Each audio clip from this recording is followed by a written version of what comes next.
इस वीडियो में रिव्यू करेंगे psychology of money which remains one of my favourite books on money.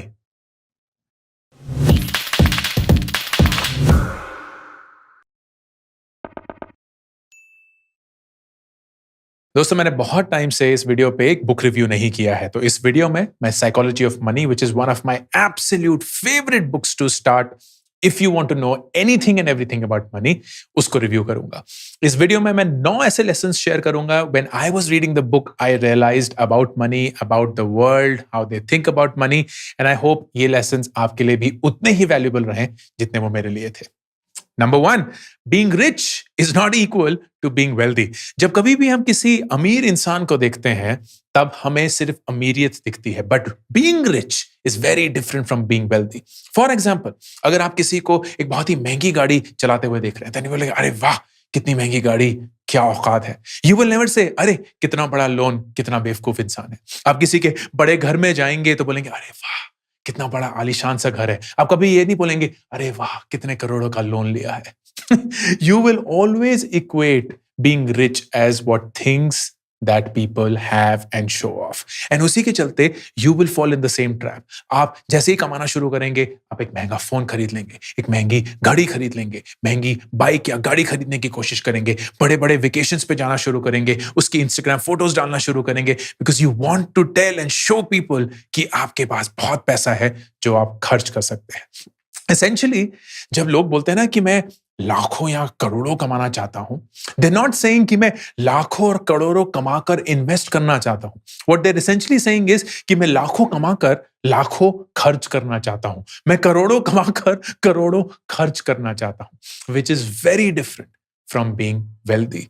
Being wealthy means कि आप जो भी पैसा कमाते हैं ना, you actually have a way of making it happen without spending your time, and you are not making that money to show to someone else. You are making that money that is working behind the scenes. कहीं आपका वो wealth ना काम कर रहा है. That wealth is going into things that you don't even see. अगर मैंने वो investments of 2021 का वीडियो जो बनाया था वो देखेंगे तो आप देखेंगे इतनी सारी मैंने अपनी investments करी हैं जो आप कभी भी नहीं देख पाएंगे। आप कभी भी मेरे लिए एक महंगी गाड़ी नहीं देखेंगे, एक ये फटा हुआ स्ट्रैप वाला घड़ी देखेंगे 1400 रुपए की है, आप वही स्वेटर देखेंगे, वही बैकग्राउंड देखेंगे, वही सब कुछ है, लेकिन आपको ये नहीं दिखेगा कि मैंने एक लाखों के कैमरा में इन्वेस्ट किया है, हजारों की लाइट्स खरीदी है, हजारों का एक माइक खरीदा है, हजारों लाखों रुपए मैं महीने में सॉफ्टवेयर पे खर्च करता हूं, अपने लोगों पे खर्च करता हूं, which is never something that you will find. That is the difference between being rich and being wealthy. क्या ये सब बोल के मैंने बहुत ही सटली ये बोलने की कोशिश करी कि मैं वेल्दी हूं, रिच नहीं? Number 2, staying wealthy is very different from getting wealthy. Wealthy या रिच होना तो बहुत लोग कर सकते हैं। इतने सारे लोग हैं अमेरिका में जो लॉटरी की टिकट्स खरीदते हैं। इनफैक्ट एक स्टडी थी जो बोला गया था कि ऑन एन एवरेज एक अमेरिकन $400 खर्च करता है लॉटरी के टिकट्स खरीदने में। इतना पैसा उनके पास खुद के लिए भी नहीं होता अगर कोई इमरजेंसी हो जाए, but they will spend it in the hope कि कहीं ना कहीं उस लॉटरी के टिकट से जिंदगी बदल जाएगी। और बहुत लोग हैं जो ये लॉटरी की टिकट जीतते भी हैं, बहुत इन द सेंस कि कुछ लोग तो हैं जो ये लॉटरी की टिकट जीतते हैं। And it has been proven by a study कि जो कोई भी लॉटरी की लॉटरी की टिकट जीतता है, most of them very quickly go back to the financial state जो लॉटरी जीतने से पहले था। They very quickly become poor, क्योंकि पैसे कमाना तो आसान है लेकिन उस पैसे को बड़ा करना, ग्रो करना बहुत मुश्किल है। छोटा सा एग्जांपल, मेरा फेवरेट एग्जांपल, आप 100 रुपए कमाते हैं, उस 100 रुपए को अपने माँ बाप के बेस्ट इंस्ट्रूमेंट में डाल देते हैं, फिक्स डिपॉजिट, जो आपको हर साल 4 से 5% गारंटीड रिटर्न देता है। तो आप बोलते हैं वाह गारंटीड। वो सारे लोग जो अपने पैसे के साथ सट्टा खेल रहे हैं स्टॉक मार्केट में कितने ही बेवकूफ हैं, क्योंकि मुझे हर साल 4% गारंटीड मिलता है। व्हाट यू इग्नोर इसकी हर साल चीजों का दाम 5% से बढ़ रहा है, विच इज कॉल्ड इन्फ्लेशन। तो जो चीज आज 100 रुपए की थी वो कल 105 रुपए की होगी, तो जो आपके 100 रुपए आज 100 रुपए की चीज खरीद सकते थे, वही सेम चीज वो अगले साल नहीं खरीद पाएंगे क्योंकि वो 105 की हो गई होगी। आपके पैसे ₹100 से बढ़कर ₹104 हो गए होंगे। But what ultimately has happened is that you've destroyed your money by 1% every year. अब छोटे पीरियड के लिए तो ये ठीक है, लेकिन यही आप करते रहेंगे, आप अपने पूरे पैसे को एक आरडी, एक एफडी में ही डालते रहेंगे इन द होप कि वो बढ़ रहा है और सेफली गारंटीड मैनर से बढ़ रहा है. What you're essentially doing is that you are destroying the value of your money. तो वो पैसे कमाना तो आसान है, लेकिन उस पैसे से अमीर बन पाना मुश्किल है. If you instead spend it on something or invested in something which gives you 10% या 15% return, हर साल नहीं देगा, उसी साल नहीं देगा, but over a period of time it will keep giving you that return. That is what means to stay wealthy, which is very different from getting rich. तीसरा, controlling your time is the biggest wealth of all. Morgan Housel इस book में ये लिखते हैं कि money is intrinsic value, the greatest intrinsic value, मतलब पैसे का जो ठोस वजूद है, that can not be overstated, is its ability to give you control over your time. And बहुत सारे लोग इस चीज को समझ नहीं पाते. पैसे कमाने का उद्देश्य क्या है? What is it that you are earning money for? अगर आप सिर्फ पैसे कमाने के लिए पैसे कमा रहे हैं क्योंकि आप उसको उन चीजों पे खर्च कर पाएं जिससे लोग आपको बोलेंगे अरे वाह क्या अमीरियत है, क्या शान है, क्या शौकत है, then you are part of a treadmill जो कभी भी नहीं रुकेगी. आप जिंदगी भर भागते रहेंगे क्योंकि कभी भी कोई ऐसा वक्त नहीं आएगा जहां कोई आपको बोलेगा यार आप बहुत अच्छे लग रहे हैं, इतना अमीर ही काफी है. You will never stop. कोई तो होगा जिससे आप ज्यादा अमीर बनना चाहते हैं, आप उनको इंप्रेस करना चाहते हैं, उनको दिखाना चाहते हैं. But if you start making money with the true essence की पैसे से मैं अपना वक्त खरीद सकता हूं, that in my opinion is the true value of money. क्योंकि अगर आप इतना पैसा कमा पाए, इतना पैसा बना पाए कि आपको अब पैसे कमाने के लिए अपना वक्त नहीं खर्च करना, You can actually spend time in doing things that you want to do. वो आपका पैशन हो सकता है, आपका प्रोजेक्ट हो सकता है, काम भी हो सकता है, लेकिन आप अब वो काम पैसे के लिए नहीं कर रहे, काम के लिए कर रहे हैं. That is the biggest use of money. And I cannot tell you how true this is because that is the exact same thing that has happened for me. मैं पिछले इतने सालों से एक स्टार्टअप चला रहा था, काम कर रहा था, खुश था, but at the end of it जब मैंने नियर बाय के सीईओ की पोजीशन से इस्तीफा दिया and I decided to create content to teach people, the biggest thing that I had suddenly was time. इतना वक्त था सोचने के लिए, वो चीजें करने के लिए जो मैं आज तक नहीं कर पाया था, but I wanted to.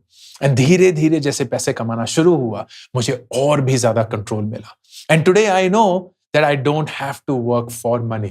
I do things that make me money automatically, and that is the best form of living life.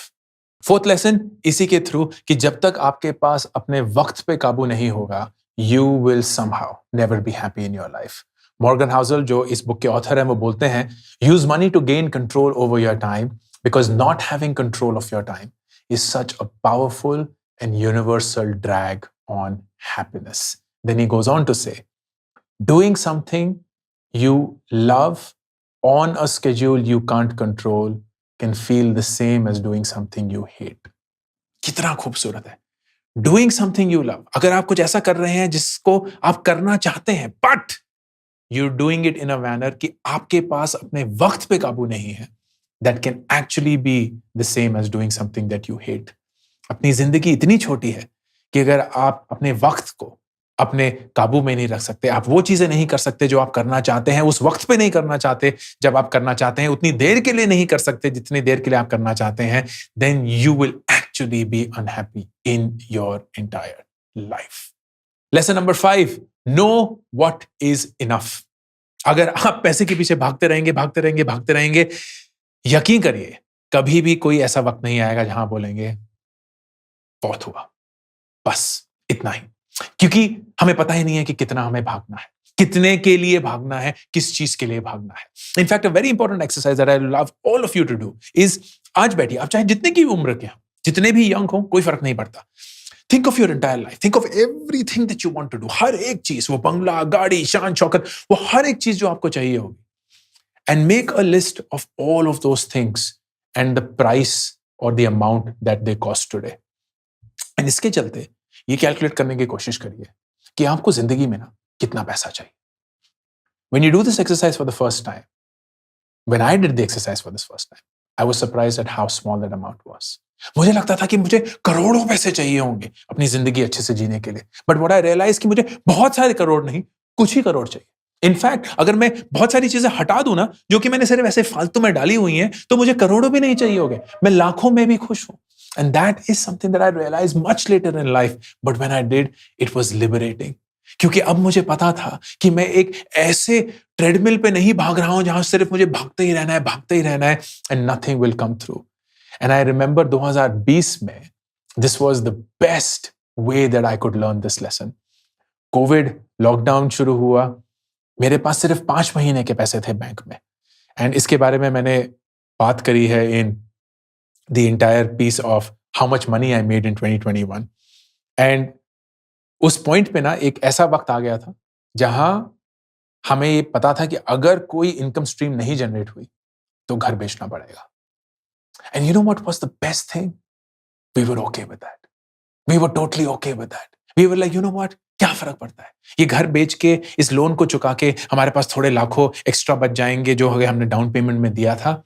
And we will just move to the mountains. हम अपने बच्चों को होम स्कूल पढ़ाएंगे, वहीं खेती बाड़ी करेंगे, उसी गांव में रहेंगे, and we'll still be happy.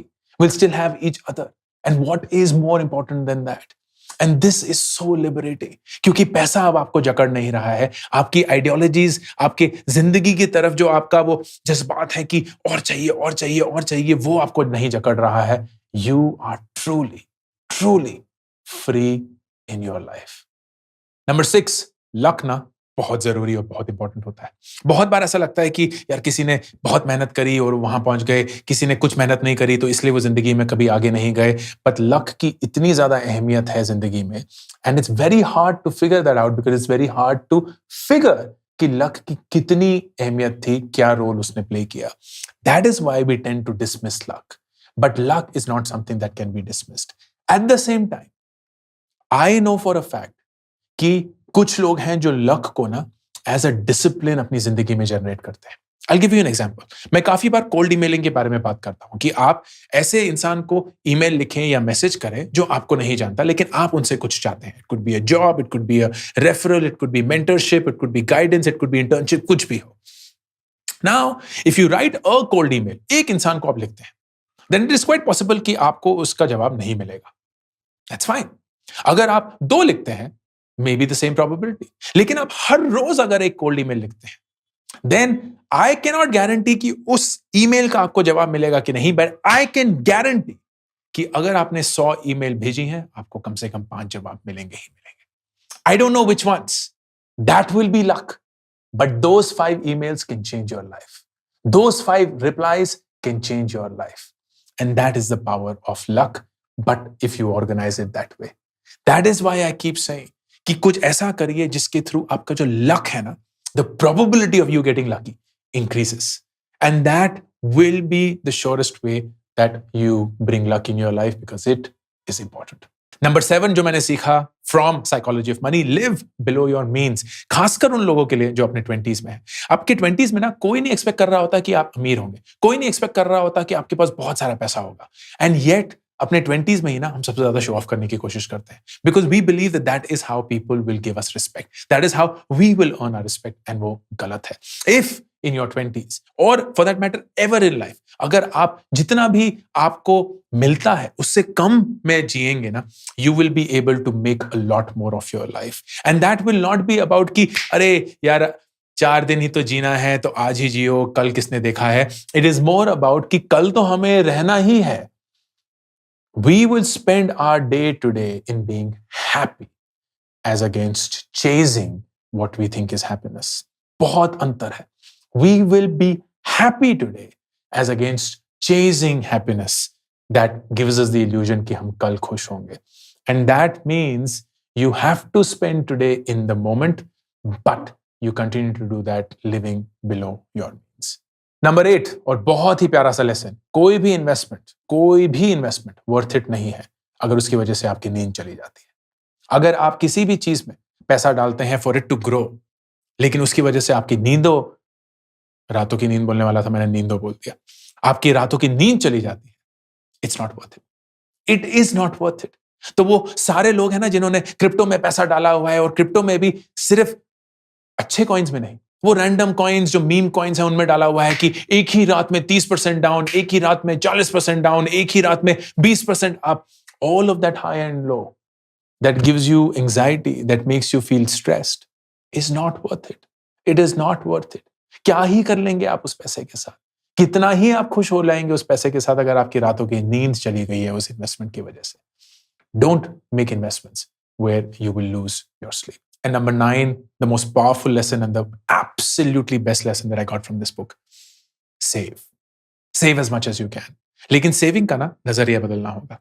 Saving हमें लगता है इज इनकम माइनस एक्सपेंसेस। हम काफी बार ये बोलते हैं, अरे हमें 100 रुपए मिले as a salary, as a income, whatever this, उसमें से हमारे 80 रुपए की इन्वेस्टमेंट हो गई, या सॉरी एक्सपेंसेस हो गए, खर्चा था, एंड जो 20 रुपए बच गए वो हम इन्वेस्ट करेंगे। That is the wrong way.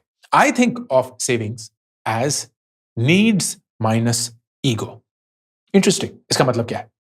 Needs, जरूरतें जिसको आप ना नहीं बोल सकते। आपका ईएमआई हो गया, आपके बिजली पानी का खर्चा हो गया, आपके खाने का खर्चा हो गया, आपके जो भी बिल्स हैं वो हो गए। These are things that you need to spend on to live your life.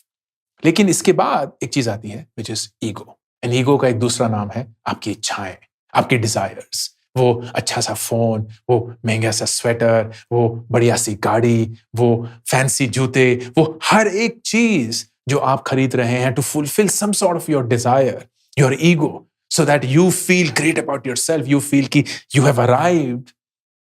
When you take out your ego expenses from whatever is it that you have left in your needs, is your saving. And जितना आप अपने ego को कम कर सकते हैं, जितना भी आप अपने ईगो को कम कर सकते हैं, उतना ही आपकी सेविंग बढ़ेगी। जितना आप अपने ईगो को कम कर सकते हैं, उतनी ही आपकी सेविंग बढ़ेगी। And so you need to be in a position जहां आप अपनी जरूरतों को कंट्रोल करके, आपके ईगो को कम करके आप अपनी सेविंग्स बढ़ा रहे हैं। And if you are then deploying that to create wealth, not be rich, to create wealth, then you are on the right track to be rich, my friend. These are my 9 lessons that I have learned from Psychology of Money, जो बहुत ही बढ़िया book है, and I would highly recommend it to anybody जो पैसे के बारे में जानना चाहता है, समझना चाहता है, not in terms of कि पैसे कहाँ इन्वेस्ट करें, किधर खरीदें, किधर डालें. It is not a technical guide for you to invest money. It is the best psychological understanding of what money does to us in our life and how important it is. इसी के चलते एक बहुत ही personal video मैं बनाऊंगा which will be my relationship with money. बहुत कुछ मैंने सीखा है पैसे के थ्रू, उसकी कमी की वजह से, उसके बहुत होने की वजह से, all of which I will narrate in a new video that's going to come up soon. But until then, this is Ankur Warikoo signing off. Hey everyone, my first ever book is now ready. Do Epic Shit is now available for pre-order. It would mean the world to me if you pre-ordered this right now. Your love and support means so much to me.